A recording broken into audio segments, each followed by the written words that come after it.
Hello बच्चों, कैसे हैं। स्वागत है फिर से आपका केमिस्ट्री क्लासेस में। और नववर्ष आपको बहुत मंगलमय हो। जो भी आप प्राप्त करना चाहते हैं इस साल आपको वो मिल जाए, ईश्वर से यही कामना है। और बच्चों, लगातार आप वीडियो देखते रहिए, अपने लक्ष्य की ओर लगातार आप अग्रसर होते रहें। तो जिस प्रकार से हमने पिछली वीडियोस को देखा उसी प्रकार से हम आगे भी उसी प्रकार से वीडियो बनाते रहेंगे, अलग अलग कॉम्पिटिटिव एग्जाम्स के लिए भी और बोर्ड एग्जाम्स के लिए। तो बच्चों, अब स्टार्ट करते हैं हम। आज यूपी पीजीटी का कुछ पेपर का कलेक्शन लेके आए हैं, कुछ क्वेश्चनों का कलेक्शन है जो उत्तर प्रदेश माध्यमिक शिक्षा परिषद, माध्यमिक शिक्षा सेवा चयन बोर्ड प्रवक्ता रसायन विज्ञान के लिए जो विज्ञापन आने वाला है उसकी तैयारी आप किस तरीके से कर सकते हैं वो इसमें हम बताएंगे। तो हम टॉपिक वाइज लेंगे। जैसे हमने 2011 का जो क्वेश्चन पेपर है उसमें से क्वेश्चंस का कलेक्शन लिया है, और वो कोऑर्डिनेशन केमिस्ट्री, ये जो पार्ट लिया है हमने, ये लिया है कोऑर्डिनेशन केमिस्ट्री, यानी कोऑर्डिनेशन कंपाउंड्स, कोऑर्डिनेशन कंपाउंड्स। ये जो अकार्बनिक रसायन हैं यानी उपसह संयोजक यौगिक, इन्हें हम उपसह संयोजक, उपसह संयोजक यौगिक भी कह सकते हैं। तो इसमें जो भी थ्योरीज हैं, वर्नर थ्योरी दे रखी है सिलेबस में, जो यूपी पीजीटी प्रवक्ता के लिए जो पेपर का सिलेबस है उसमें इनऑर्गेनिक अकार्बनिक रसायन का जो पार्ट है उसमें वर्नर थ्योरी और आईयूपीएसी नोमेनक्लेचर, इसके अलावा बॉन्डिंग जो होती है मेटल और लिगेंड के बीच वो भी दे रखा है, ऑर्गल डायग्राम दे रखा है। तो सभी को हम सभी टॉपिकों पे कौन कौन से क्वेश्चन आए हैं किस प्रकार से, और उसको डेस्क्रिप्टिव वे में समझाएंगे। ठीक है, जैसे देख रहे हैं आप कि यहाँ क्वेश्चंस हैं जो 2011 में आए हुए हैं कि निम्नलिखित में से किस में कोबाल्ट पाया जाता है। तो ऑप्शन दे रखे हैं, जैसे ए ऑप्शन है यहाँ पर, ए ऑप्शन है विटामिन B2 है, या विटामिन सी है, या विटामिन B6 है, या विटामिन B12 है। तो इसका आंसर होगा B12, विटामिन B12। इसको बताएंगे हम। तो कोऑर्डिनेशन कंपाउंड्स के ही सारे ये क्वेश्चन हैं जो 2011 यूपी पीजीटी में आए हुए हैं। ये क्लास 12th के बच्चों के लिए भी इंपॉर्टेंट हैं, सीबीएसई बोर्ड हो या यूपी बोर्ड हो, क्यों कि जो ऑब्जेक्टिव टाइप पेपर है न्यू पैटर्न के अकॉर्डिंग वो आ रहे हैं उसमें। ठीक है बच्चों, तो हम स्टार्ट करते हैं। उपसह संयोजक यौगिक, एक एक करके क्वेश्चन करते चले जाएंगे, जो भी थ्योरीज आएंगी उनको समझाते हुए चले जाएंगे। ठीक है बच्चों, तो यहां पर ध्यान से देखिए, पहला है उपसह संयोजक यौगिक। तो इसकी जो थ्योरी दी, यानी फादर ऑफ कोऑर्डिनेशन केमिस्ट्री जो कहा जाता है, एक तरीके से फादर ऑफ कोऑर्डिनेशन केमिस्ट्री जो कहा जाता है वो है अल्फ्रेड वर्नर। ये स्विट्जरलैंड के थे, स्विस साइंटिस्ट थे ये। ठीक, और इन्होंने ही, स्विस साइंटिस्ट थे, इन्होंने ही कोऑर्डिनेशन कंपाउंड्स को बनाया सबसे पहले। ठीक, तो एक क्वेश्चन यहां से बन सकता है ये वाला। इनका लाइफ पीरियड की बात करें, लाइफ पीरियड तो 1866 से और 1919 तक इनका लाइफ टाइम है। जो सही स्ट्रक्चर मानी जाती है कि इन्होंने जो थ्योरी दी गई कौन से ईयर में दी गई है उसको देखते हैं, कौन से ईयर में थ्योरी दी गई है। उसमें एक क्वेश्चन भी आया हुआ है 2011 पीजीटी में कि वर्नर ने किस वर्ष अपने उपसह संयोजन सिद्धांत को दिया है। तो इन्होंने यहां पर ऑप्शन है 1890 या 1891 या 1892 या 1893। तो आयोग ने इसमें 1893 ईस्वी माना है, 1893 ही दे रखा है विकिपीडिया पर भी। ठीक, तो उसमें इन्होंने स्ट्रक्चर, जो करेक्ट स्ट्रक्चर है उसके बारे में बताया है। तो इन 1893 he proposed the correct, जो सही स्ट्रक्चर थी, correct structure of coordination complexes such as octahedral, जो अष्टफल किए थे, complexes in which metal is surrounded by, या मेटल आयन भी कह सकते हैं, मेटल आयन,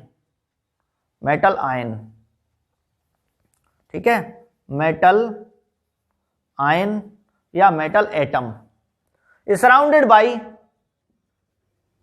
लिगेंड्स, ठीक। तो 1893 में करेक्ट स्ट्रक्चर इन्होंने बताई है। प्राइमरी वैलेंसी और सेकेंडरी वैलेंसी का भी कॉन्सेप्ट इन्होंने दिया है। तो 1893 इसमें सही माना है, और उसी में ये माना है कि इन्होंने जब सही स्ट्रक्चर वहां पे बताई है, लिगेंड को चारों तरफ से घेरे रहते हैं, मेटल को चारों तरफ से घेरे रहते हैं लिगेंड, ठीक, ऑक्टाहेड्रल कॉम्प्लेक्स में, ठीक है, ऑक्टाहेड्रली। तो यहां पर जो सही आंसर हो जाएगा वो 1893 ही हो जाएगा। 1893 इसका सही आंसर है, ठीक है बच्चों। तो ये पॉइंट हो गए, इन पॉइंट को आप नोट करते रहना। अब 1913 में ही गॉट नोबेल प्राइज, जो इन्होंने वर्क किया उसके लिए इनको नोबेल प्राइज, क्योंकि ये जो कंपाउंड होते हैं ये बहुत चीजों में काम आते हैं, जैसे कि जिगलर नाटा कैटलिस्ट बनता है तो उसमें भी कोऑर्डिनेशन कॉम्प्लेक्स ही काम आते हैं, ठीक है। तो और बहुत सारे हेटेरोजीनस कैटलिस्ट हैं आपके, वो बहुत इंपॉर्टेंट हैं, निकल टेट्रा कार्बोनिल हो या और बहुत सारे हैं, ठीक है। तो बहुत काम के हैं ये, और इन्होंने इसको बनाया, स्टार्टिंग में बना के दिखाया। अब तो बहुत सारे बना रहे हैं, अब तो बहुत सारे उन्हीं के रास्ते पे चल रहे हैं, लेकिन इसका जो श्रेय जाता है, स्टार्टिंग किसने की, वो वर्नर ने की, इसलिए उनको नोबेल प्राइज दिया गया 1900, क्योंकि बहुत ही इंपॉर्टेंट मेडिसिनल वैल्यूज भी बहुत होती हैं इनकी, चाहे वाटर ट्रीटमेंट में हो, वाटर की हार्डनेस को दूर करने में हो, तो बहुत सारे इनके यूजेस हैं, इसलिए उनको नोबेल प्राइज दिया गया। यहां पर यह भी क्वेश्चन बन सकता है। और देखिए, अगर नेचुरली बात करें हम, तो नेचुरली भी कोऑर्डिनेशन कॉम्प्लेक्सेस प्रेजेंट हैं बहुत सारे, जैसे हीमोग्लोबिन है, क्लोरोफिल है, और कोबाल्ट का कॉम्प्लेक्स है, विटामिन B12, ठीक। तो एक तरीके से क्लोरोफिल है, क्लोरोफिल में क्या होता है, chlorophyll contain Mg as central atom. B है, क्लोरोफिल में Mg होता है, तो इसको याद रखना बच्चों, ये भी आ सकता है। इसके अलावा हीमोग्लोबिन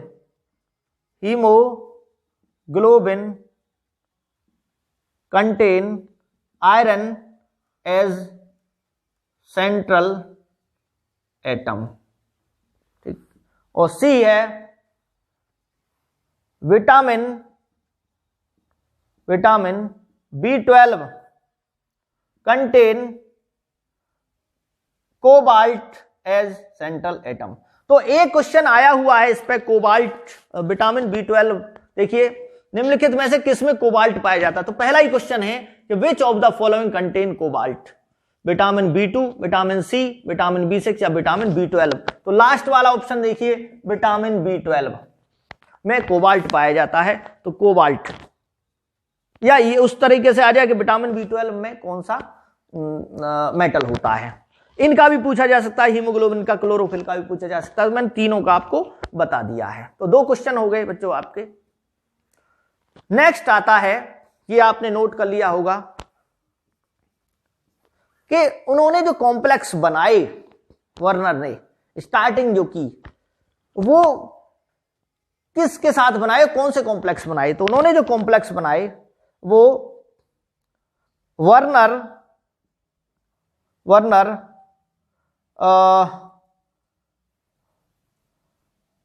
सिंथेसाइड, क्योंकि लैब में बनाए थे, synthesized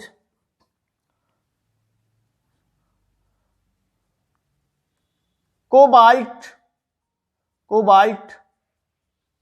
chloride complexes with ammonia NH3 के साथ कॉम्प्लेक्स बनाए, ठीक। और कलर्ड कॉम्प्लेक्स थे, वो कैसे थे, कलर्ड कॉम्प्लेक्स थे। तो अमोनिया के साथ कौन कौन से कॉम्प्लेक्स बनाए थे, यहां देख लेते हैं हम। एज COCl3.6NH3, इसका जो कलर था बच्चों वो था ऑरेंज येलो, ऑरेंज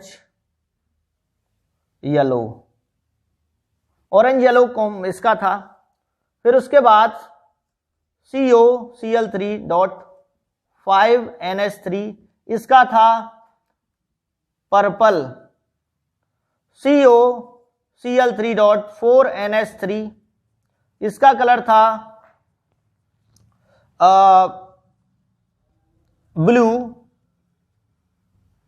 ब्लू। और एक और था CO वायलेट, या इसको हम ब्लू वाले को बाद में लेंगे, वायलेट था, वायलेट एक्चुअल में ग्रीन। और COCl3.4NH3, इसका वायलेट। तो इसमें आपको दिख रहा होगा ये दोनों सेम हैं लेकिन इनके कलर अलग अलग हैं। इसका मीनिंग ये हुआ कि ये आइसोमर हैं, स्ट्रक्चर इनकी डिफरेंट होगी, डिफरेंट अरेंजमेंट होगा इसका Cl का, ठीक। और एक कॉम्प्लेक्स ये भी हो सकता है COCl3.5NH3, ये कॉम्पिटिटिव केरला PMT वगैरह में आया है ये क्वेश्चन। H2O, इसका कलर क्या है, पिंक है, ठीक। तो ये बोर्ड क्लास के लिए और कॉम्पिटिटिव एग्जाम्स के लिए भी, जैसे IIT नीट के लिए भी इंपॉर्टेंट क्वेश्चंस हैं, ठीक। तो हमने जो कलेक्शन लिया है वो बहुत सारी चीजों को कवर करेगा। तो यहां एक क्वेश्चन है, देखिए, कलर ऑफ COCl3। तो ये क्वेश्चन हमारा हो चुका है, ये क्वेश्चन हो चुका है, कलर ऑफ COCl3.6NH3। ये क्या है इसका कलर, 6NH3 वाले का ऑरेंज येलो, तो इसमें येलो दे रखा है, तो ये वाला सही हो जाएगा। 3 क्वेश्चन हमारे इन्हीं से हो गए हैं, ठीक। अब हम इसको रफ करते हैं, अगर स्क्रीनशॉट ले सकते हैं इसका आप। इसके बाद देखिए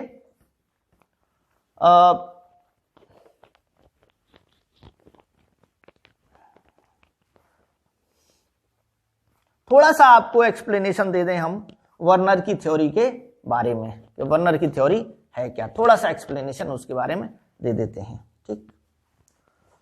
तो वर्नर की थ्योरी है क्या, देखिए बच्चों, वर्नर की थ्योरी क्या है, यहां पर वर्नर थ्योरी, वर्नर्स थ्योरी, ठीक। इसके पोस्टुलेट्स देखिए, पोस्टुलेट्स, ठीक। पोस्टुलेट्स क्या होंगे इसके वर्नर की थ्योरी के, देखिए यहां पर पोस्टुलेट्स क्या हो जाएंगे। पहला है, इन्होंने 2 टाइप की जो लिंकेज है वो बनाई है, 2 टाइप की लिंकेज। जैसे लिंकेज क्या है, 2 टाइप ऑफ लिंकेज। पहला central metal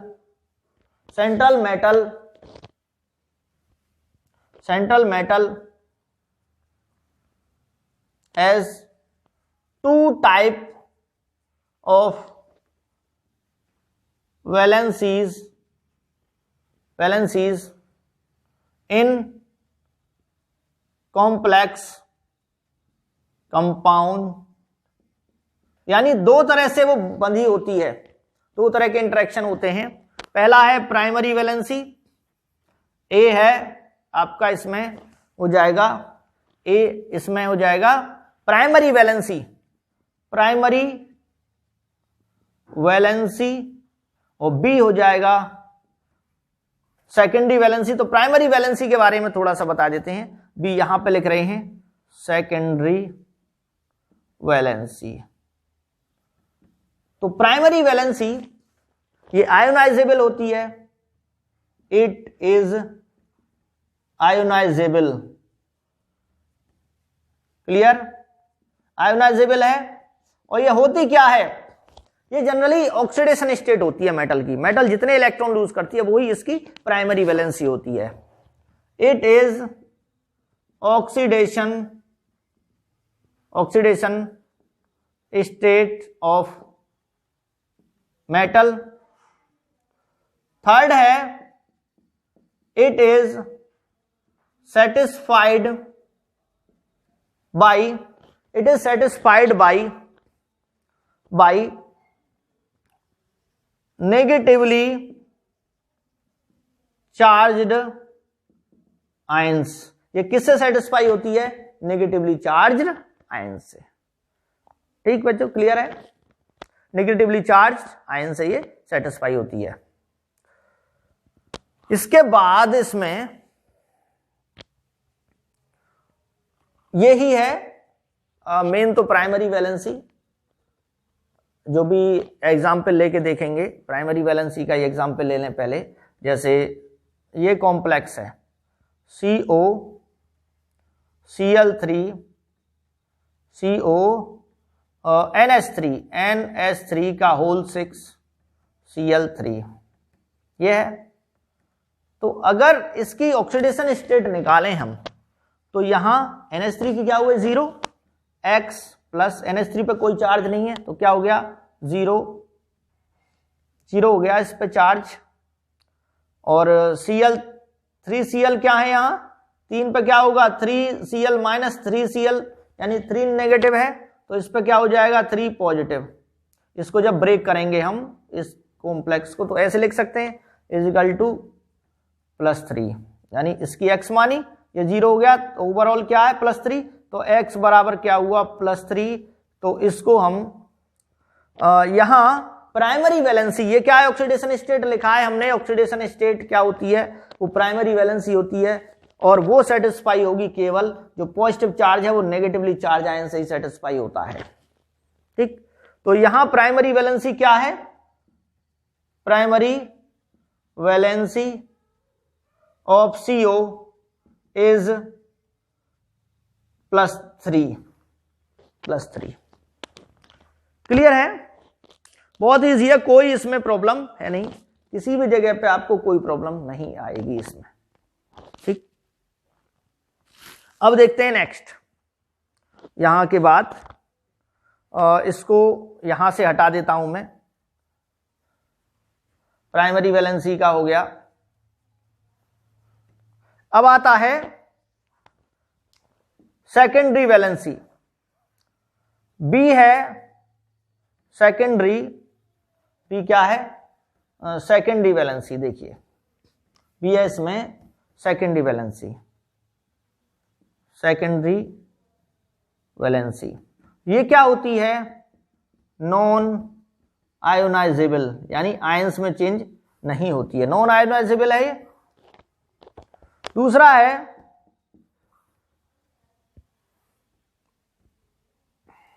it is equal to coordination number of metal, या मेटल आयन भी लिख सकते हैं। जितना कोऑर्डिनेशन नंबर होगा, कोऑर्डिनेशन नंबर होता है कितने घेरे रखते हैं मेटल को, और it is satisfied by neutral molecules और negatively इसको सही कर लेना, ये नेगेटिवली है, negatively charged ions, negatively charge ions से भी सेटिस्फाई होती है ये। तो यहां देखिए ये जो 6 हैं ये लिगेंड है, ये मेटल है। तो लिगेंड जो होता है कितने बॉन्ड बना रहे हैं यहां, एक अमोनिया एक बॉन्ड बनाता है, तो 6 अमोनिया कितने बॉन्ड बनाएंगे 6, तो कोऑर्डिनेशन नंबर कितना हो गया 6। यानी कि जो यहां पे अगर मैं बनाऊं इसको तो CO NH3 NH3 NH3 NH3 NH3 और ये NH कितने हैं, एक लोन पेयर देता है अमोनिया का एक नाइट्रोजन, तो 6 कितने देंगे 6, तो कोऑर्डिनेशन नंबर कितना हो गया, यानी उप संयोजन संख्या कितनी हो गई 6 हो गई। यानी जितने भी नियरेस्ट नाइबर होते हैं, पड़ोसी होते हैं, वो क्या होता है इसकी कोऑर्डिनेशन नंबर। तो सेकेंडरी वैलेंसी भी उसी के बराबर होती है, तो सेकेंडरी वैलेंसी यहां क्या हो गई, और वो अंदर ये जो कोऑर्डिनेशन स्फीयर है इसके अंदर मिलती है, ठीक। तो यहां पर कोऑर्डिनेशन नंबर शॉर्ट में लिख रहा हूं मैं, वो भी क्या हो गई 6, और सेकेंडरी वैलेंसी क्या हो गई 6 हो गई, ठीक। और ये आयंस में कन्वर्ट नहीं होती है, जो बाहर होते हैं ना काउंटर आयन जैसे क्लोराइड, वो आयन में कन्वर्ट हो जाते हैं, आयोनाइजेबल होते हैं। तो ये नॉन आयोनाइजेबल है, और जरूरी नहीं है ये न्यूट्रल ही हो, यहां तो ये न्यूट्रल है, न्यूट्रल मॉलिक्यूल नेगेटिव भी हो सकते हैं, जैसे FeCN का होल 6 4 नेगेटिव, तो यहां CN है, कितने हो गए 6 हो गई सेकेंडरी वैलेंसी या कोऑर्डिनेशन नंबर, ठीक। और ये 6 क्या है, ये नेगेटिवली चार्ज हैं, CN पर नेगेटिव चार्ज होता है, क्लियर। तो ये क्या हो गए सेकेंडरी वैलेंसी, तो समझ में आ गया। और हाँ नेक्स्ट पॉइंट है कि जो सेकेंडरी वैलेंसी होती हैं या लिगेंड होते हैं, ये मेटल के चारों तरफ अरेंज रहते हैं स्पेस में, और उसी से ज्योमेट्री डिसाइड होती है। बाहर क्या है उससे ज्योमेट्री डिसाइड नहीं होती, जो अंदर है इसके उसी से ज्योमेट्री डिसाइड होती है, ठीक है बच्चों। तो यहां पर हम इसको ये नेक्स्ट पॉइंट है, ये क्लियर हो गया होगा आपका। अब इसको हम यहां से हटा देते हैं। ये चल रहा है आपका कोऑर्डिनेशन कॉम्प्लेक्सेस, इसको अब देखते हैं, ठीक है बच्चों। इसको और अच्छे से हम यहां पे साफ कर सकते हैं।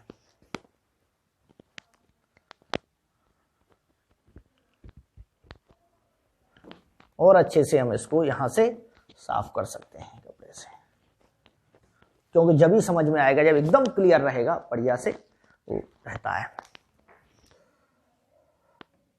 ठीक है। तो नेक्स्ट पोस्टुलेट तो समझ में आ गया होगा कि ज्योमेट्री डिसाइड होती है उसी से, जैसे कि CO के यहां पर स्पेशल अरेंजमेंट जितने अरेंज होते हैं, जैसे 4 अरेंज हैं तो टेट्राहेड्रल हो सकता है, 5 अरेंज हैं तो 5 लिगेंड हैं तो ट्राइगोनल बाइपिरामिडल हो सकता है, 6 हैं तो ऑक्टाहेड्रल ज्योमेट्री हो सकती है, तो इस टाइप से हो सकता है। तो अब नेक्स्ट आता है बच्चों, यहां पर नेक्स्ट है कि ये भी क्वेश्चन इसमें बन सकता है IUPAC नोमेनक्लेचर पर, कंपाउंड तो बना दिए उन्होंने, लेकिन IUPAC नोमेनक्लेचर कैसे करें। सबसे पहले तो जब वर्नर ने कॉम्प्लेक्स बनाए कोबाल्ट क्लोराइड के अमोनिया के साथ, तो उनका सही फॉर्मूला क्या था। जैसे आपको अभी हमने ऐसे बताया था कि वर्नर ने CO NH3 का होल 6 Cl3 बनाया, जैसे ये वाला, ठीक। ये फॉर्मूला कैसे बना, क्योंकि कॉम्प्लेक्स जो बनाया था उन्होंने वो था CO Cl3.6NH3, तो ये फॉर्मूला इसमें कन्वर्ट कैसे हुआ, तो इसके साथ ये फॉर्मूला कैसे कन्वर्ट हुआ, तो इसके साथ इन्होंने एक्सेस AgNO3 की रिएक्शन कराई, एक्सेस AgNO3, तो यहां पर 3 मोल AgCl मिले, और 3 मोल AgCl का मतलब 3 Ag पॉजिटिव है और 3 Cl माइनस है, तो 3 क्लोराइड आयन आयनिक फॉर्म में है। तो आयनिक फॉर्म में है, तो आयनिक फॉर्म में तो वो कहां रहेंगे, अमोनिया आयनिक फॉर्म में नहीं मिली, तो फिर इन्होंने ये बनाया इसका फॉर्मूला CONH3 को, तो क्योंकि परफेक्ट ज्योमेट्री भी बनती है ऑक्टाहेड्रल 6, इसको यहां रहने दिया, और 3Cl को यहां बाहर कर दिया, क्योंकि 3 ये Cl ही आयनिक फॉर्म में Ag के साथ जा सकते हैं। अगर 2 मिलते 2 मोल तो 2 ही Cl होते, जैसे COCl3.6 5NH3 यहां पे भी एक्सेस AgNO3 के साथ रिएक्शन कराई इन्होंने, तो मिला 2 मोल AgCl।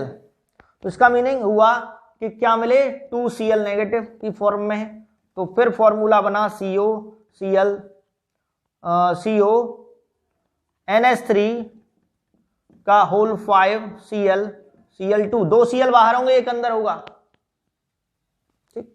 यहां पे इसकी +3 ऑक्सीडेशन स्टेट को ये वाले 2 Cl और ये वाला Cl दोनों सेटिस्फाई कर रहे हैं। यहां Cl आयोनिक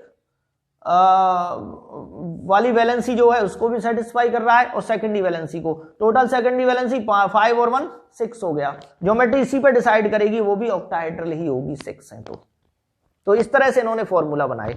एक और इन्होंने वाटर में कंडक्टिविटी चेक की, सॉल्यूशन की कंडक्टिविटी, इलेक्ट्रिसिटी की कंडक्टिविटी, तो आयंस का रेशियो इन्होंने देखा कि उसके बेस पर भी इन्होंने बताया कि कितनी वैलेंसी आयोनाइजेबल होंगी, कितने क्लोराइड आयन बाहर होंगे।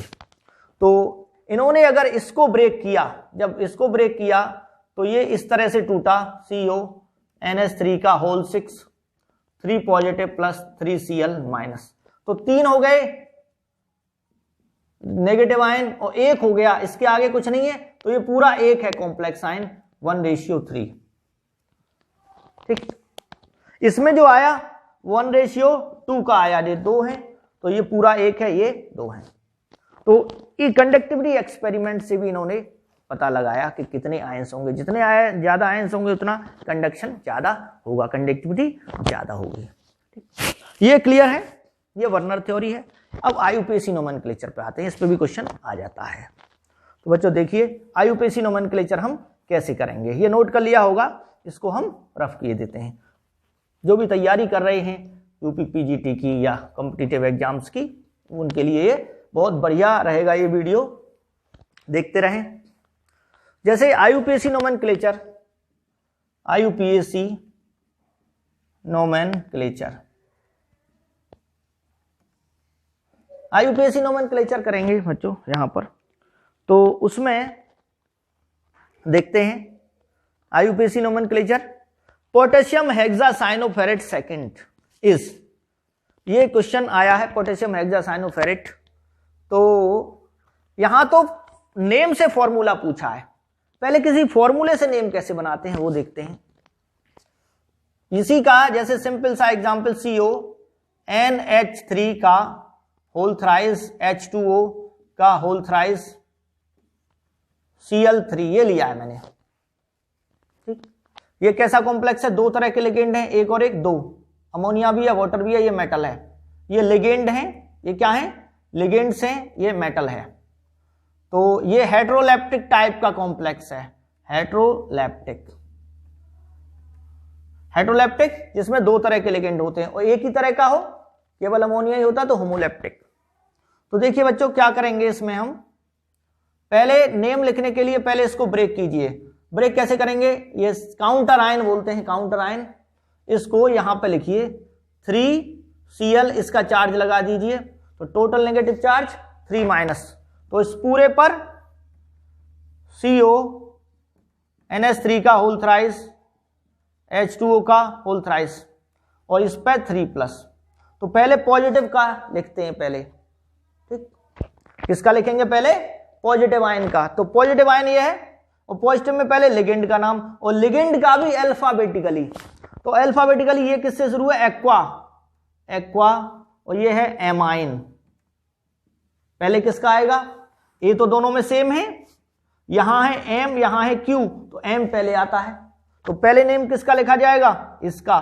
ट्राई से मतलब नहीं है, try amine try aqua, try से मतलब नहीं है, ट्राई के टी से कोई मतलब नहीं है।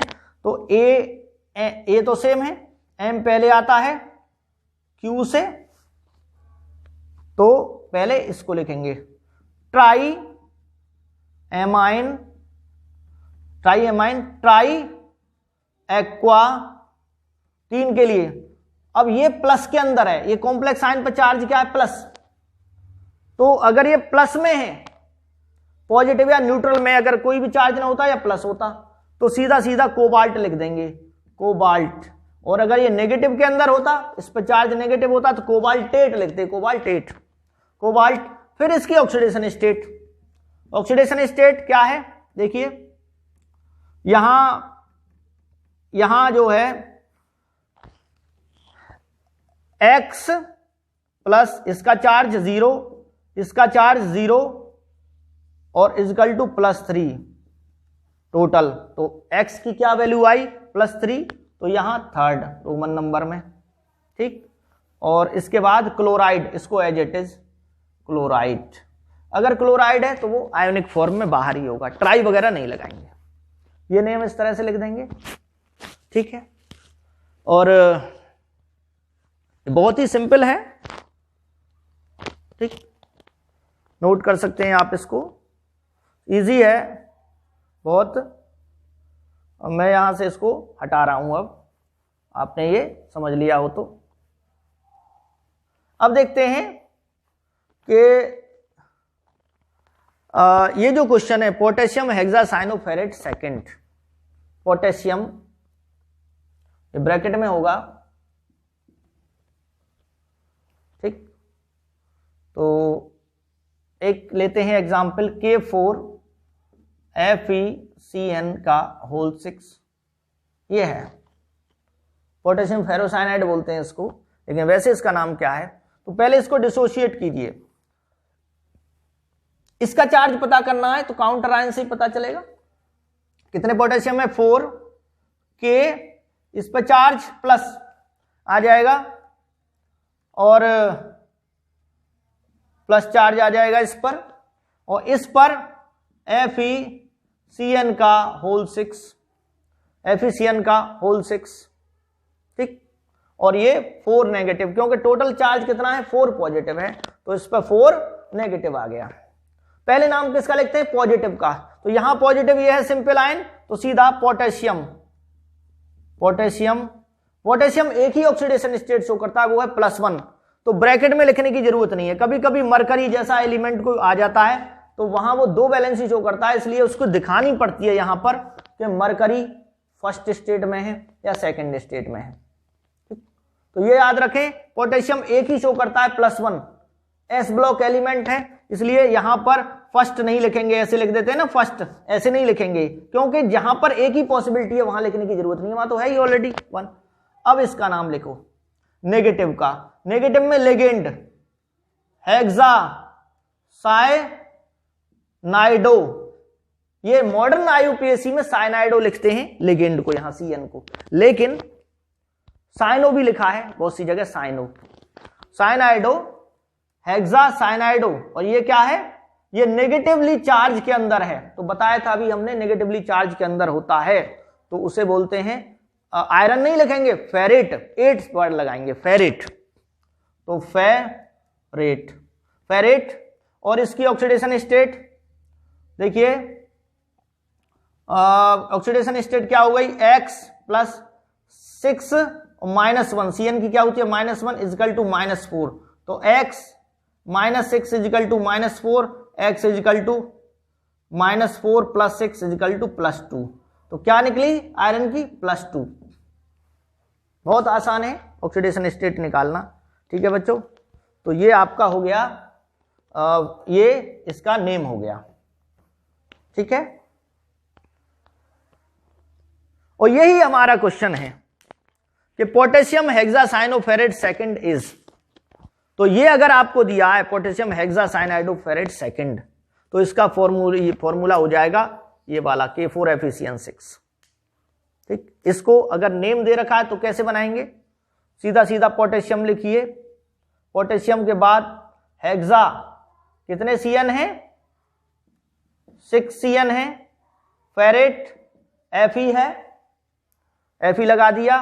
अब हमें पता करना कितने पोटेशियम हैं, तो यहां ऑक्सीडेशन स्टेट फेरेट की क्या है, 2 है, +2, और यहां -6, कितने हो गए, ये कितना हुआ बताओ, 6 है तो -6 हो गया एक CN पर, जैसे ऐसे लगाया आपने, +6 -1, तो ओवरऑल कितना हुआ, -6 और +2 -4। तो इस पे -4 चार्ज है, उसको बैलेंस करने के लिए कितने प्लस चाहिए, 4, तो 4 के प्लस।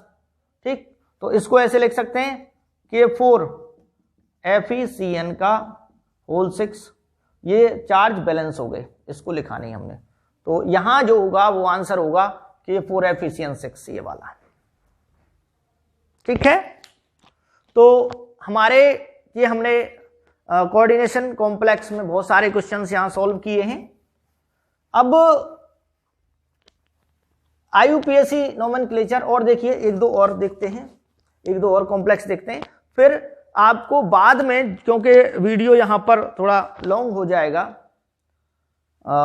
इसलिए ये बाद में एक वीडियो और बनाएंगे और क्वेश्चनों को सॉल्व करने के लिए, क्योंकि valence bond theory, crystal field theory, उसको भी समझाना जरूरी है। ठीक है, तो एक दो कॉम्प्लेक्स जैसे NiCO का होल 4, ये है, इसका अगर हमें नाम लिखना है तो देखिए, इस पर ये न्यूट्रल है, ये न्यूट्रल कॉम्प्लेक्स है, इस पर इधर कोई काउंटर आयन नहीं है, तो लिगेंड है CO, तो इसे क्या बोलेंगे, tetra carbonyl, tetra carbonyl, tetra CO को कार्बन मोनोऑक्साइड है, ये कोबाल्ट नहीं है, कहीं समझो, CO क्या है, कार्बन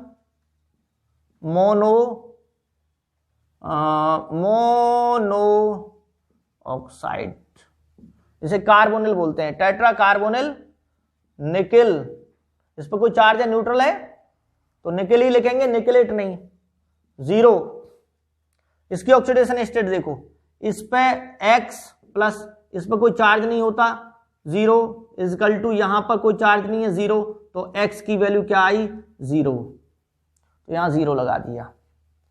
तो एक क्वेश्चन है इसमें ऐसा ही, निकिल, टेट्रा कार्बोनिल में निकिल की ऑक्सीकरण संख्या है, वो क्या है, जितने भी कार्बोनिल्स हैं बच्चों, जितने भी कार्बोनिल्स हैं उनमें ऑक्सीडेशन स्टेट क्या होगी, मेटल की 0 होगी। जैसे FeCO का होल 5, इसे बोलते हैं पेंटा कार्बोनिल निकिल, पेंटा कार्बोनिल नहीं, आयरन, आयरन, और वो भी 0 है, तो कार्बोनिल्स में क्या होती है, 0 होती है। यहां देखिए, विच एलिमेंट कंटेन, कुछ क्वेश्चन रह गए हैं उनको भी देखेंगे, which element contain d electron, ये भी क्वेश्चन, ये सारे आए हुए क्वेश्चन है 2011 में, which element contain d electron, d electron में, d इलेक्ट्रॉन किस में होते हैं, तो देखिए ये वाला Mg है, ये S ब्लॉक का है, किसका है, Mg किसका हुआ, S ब्लॉक, तो इसमें D नहीं है, ये कैंसिल हो गया। एल्यूमिनियम, ये P ब्लॉक का है, एल्यूमिनियम P ब्लॉक, तो ये भी नहीं है। हीलियम, हीलियम में तो एक ही शेल होती है, D का कोई मतलब नहीं है। आयरन में D, ये ऐसे बना दो AFE, तो ये आयरन वाला सही है, क्योंकि आयरन D ब्लॉक है, D ब्लॉक एलिमेंट है, और D इलेक्ट्रॉन इसी में पाए जाते हैं, D इलेक्ट्रॉन। ठीक है बच्चों, तो देखते हैं आयरन का जो इलेक्ट्रॉनिक कॉन्फ़िगरेशन है वो क्या है। देखो Fe होता है 26, शॉर्ट ट्रिक बताता हूं आपको, आर्गन लिखिए 18 इलेक्ट्रॉन हो गए, और यहां 3D सीरीज है तो 3D6 4s2, यहां 6 हैं। कॉपर और क्रोमियम को छोड़ के, कॉपर में यहां 3D10 आ जाता है, 9 आने चाहिए, क्रोमियम में 3D5 हो जाता है, बस एक ज्यादा हो जाता है इस वाली डिजिट से, तो 18 है, तो D इलेक्ट्रॉन तो इसमें ये आएगा। तो बच्चों यहां पर हमने स्टडी किया बहुत सारे क्वेश्चंस का। अब नेक्स्ट वीडियो में जो बचे हुए valence bond theory, crystal field theory पे जो क्वेश्चन है उनको हम एक्सप्लेन करेंगे। ठीक है, तो वीडियो को लाइक कीजिए, शेयर कीजिए और कमेंट कीजिए। चैनल को सब्सक्राइब करना ना भूलें। थैंक यू बच्चों।